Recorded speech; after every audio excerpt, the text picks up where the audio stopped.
Muy buenas noches, bienvenidos, señoras y señores, miembros de la Corporación del Ayuntamiento de Leganés, portavoces de los grupos políticos, autoridades de la Policía Nacional, jefe de la Policía Local de Leganés, presidentes de las casas regionales, Andalucía, de Extremadura, Salamanca, Castilla-La Mancha, representantes de entidades y asociaciones vecinales, culturales, recreativas y deportivas, vecinos y entidades que se han hecho acreedores de las distinciones que cada año otorga la ciudad de Leganés, señoras y señores. Nos hemos reunido hoy en este teatro, que es lugar de encuentro para todos los vecinos de Leganés, para disfrutar de los bienes asociados a una sociedad libre y abierta, para celebrar, precisamente, el 35º aniversario de la norma fundamental que hace posible, precisamente, disfrutar de esos bienes. En efecto, la Constitución española cumplirá el próximo 6 de diciembre 35 años de vigencia, los 35 años de mayor prosperidad, progreso y bienestar que ha experimentado la sociedad española. De ahí que siga teniendo todo el sentido este acto institucional que todos los años celebramos como una tradición cívica que perpetúa la memoria de la concordia y la generosidad con que nuestros padres y nuestros abuelos decidieron sentar las bases de una convivencia pacífica, en libertad y desde el mutuo reconocimiento, desde el derecho inalienable a pensar, decidir y decidir por nosotros mismos, sin otra limitación que la tolerancia y el respeto hacia quienes no son como nosotros, quienes no piensan como nosotros ni deciden lo que a nosotros nos gustaría que decidieran. La generación de nuestros padres y de nuestros abuelos vivió en propia carne el significado y las consecuencias del fracaso de la convivencia pacífica y democrática, así como de la falta de tolerancia y respeto hacia los demás. Esas consecuencias fueron una terrible guerra civil y 40 años de dictadura, donde, a pesar del relativo progreso material, no todos podían expresar abiertamente sus ideas, sus críticas o sus anhelos, so pena de ser sancionados, detenidos o encarcelados. Muy conocida es la cita del Quijote cuando el ingenioso Hidalgo le dice a Sancho que por la libertad y la honra, los bienes más preciados del hombre, se puede y se debe arriesgar la hacienda y hasta la vida. En la España de hoy, lo que garantiza que los españoles no tengan que arriesgar ni la hacienda ni la vida para conservar la libertad y la honra es precisamente nuestra Carta Magna. La Constitución, es cierto, como toda obra humana, es hija de su tiempo, de las circunstancias entonces imperantes y de las personas concretas que contribuyeron a su redacción. Los años 70 fueron también de aguda crisis económica y a los problemas que plantea a la hora de legislar una situación de honda crisis se añadían los resentimientos y las injusticias no reparadas de una guerra y de 40 años de dictadura. Sin embargo, nuestros padres y abuelos y los constituyentes vencieron todas esas dificultades en un encomiable esfuerzo de tolerancia, concordia, comprensión y altura de miras. Se ha dicho con toda razón que lo que diferencia a un político de un hombre de Estado es su horizonte temporal. Los políticos al uso no ven más allá de sus próximos comicios. En cambio, los verdaderos hombres de Estado son capaces de sacrificar un hipotético resultado favorable en sus propios comicios a cambio de sentar las bases de una nación y de una sociedad más libre, más abierta y más próspera para las generaciones futuras. Los constituyentes y el pueblo español en 1978 supieron ser hombres y mujeres de Estado y supieron ver más allá de sus propios comicios. Supieron superar agravios y rencores tan próximos y vivos para ellos como para nosotros pueden ser hoy los recuerdos que conservamos de nuestra infancia y de nuestra juventud, de aquellos albores de la actual democracia.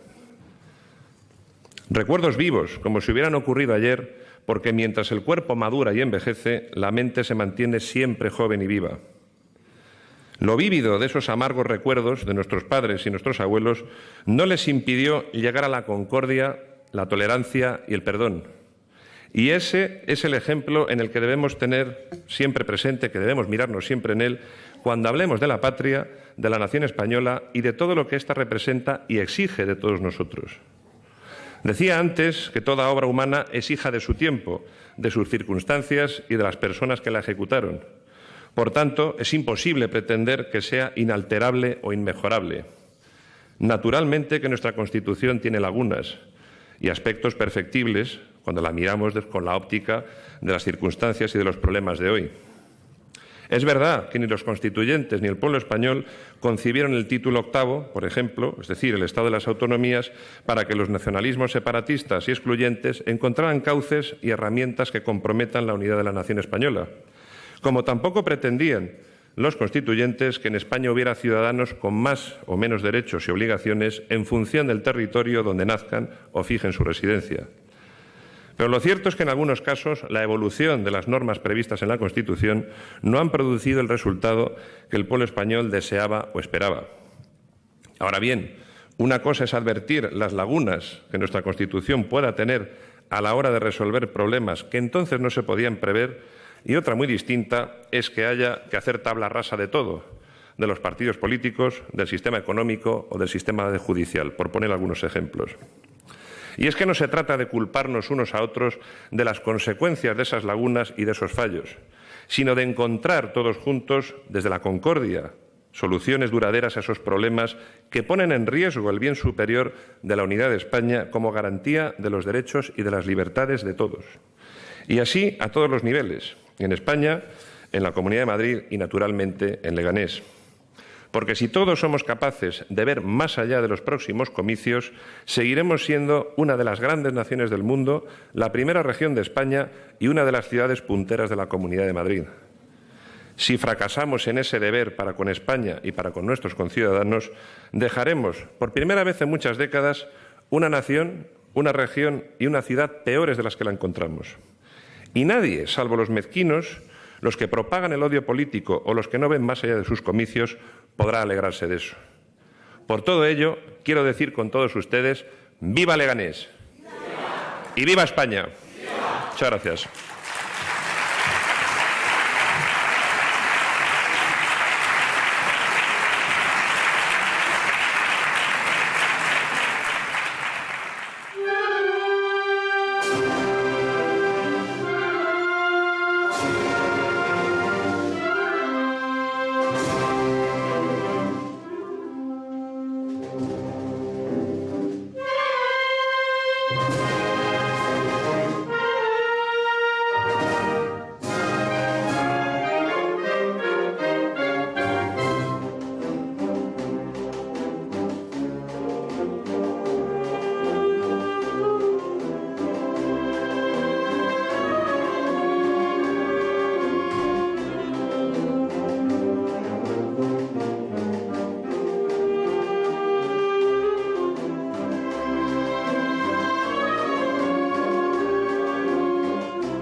Lo importante pues no es tanto que el acto sea con gran pompa y ceremonia, sino que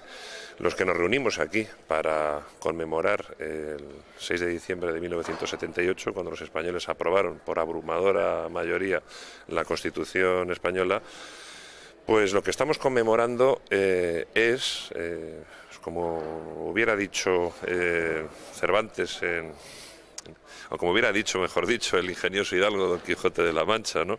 que no tengamos que arriesgar ni la hacienda ni la vida pues para conservar nuestra libertad y nuestra honra, ¿no? Es decir, yo creo que se puede resumir así lo que significa la Constitución, esos 35 años, además pues del periodo con más libertad, más apertura y más bienestar y desarrollo de la sociedad española en los tiempos modernos, ¿no? Y eso nunca hay que perderlo de vista, a pesar de pues los defectos que le van saliendo a la Constitución,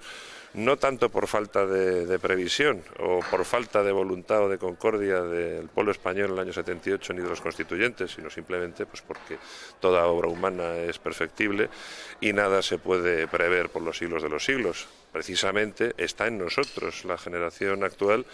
pues procurar con el mismo espíritu de concordia y de tolerancia enmendar esos pequeños fallos, esas lagunas, pues para, como han hecho otras grandes naciones, ¿no?, que tienen constituciones pues de hace ya 200 años, ¿no?, pues irla remozando o enmendando poco a poco, como se va remozando y enmendando pues un robusto, aunque vetusto edificio, pues para que nos siga cobijando a todos. Nunca ha sido soluciones a nada la tabla rasa o cortar por lo sano. La verdad es que si se hace tabla rasa y si se corta por lo sano, pues se queda sin lo poco que uno tiene y luego vamos a ver qué es lo que viene, que casi siempre o casi nunca es mejor.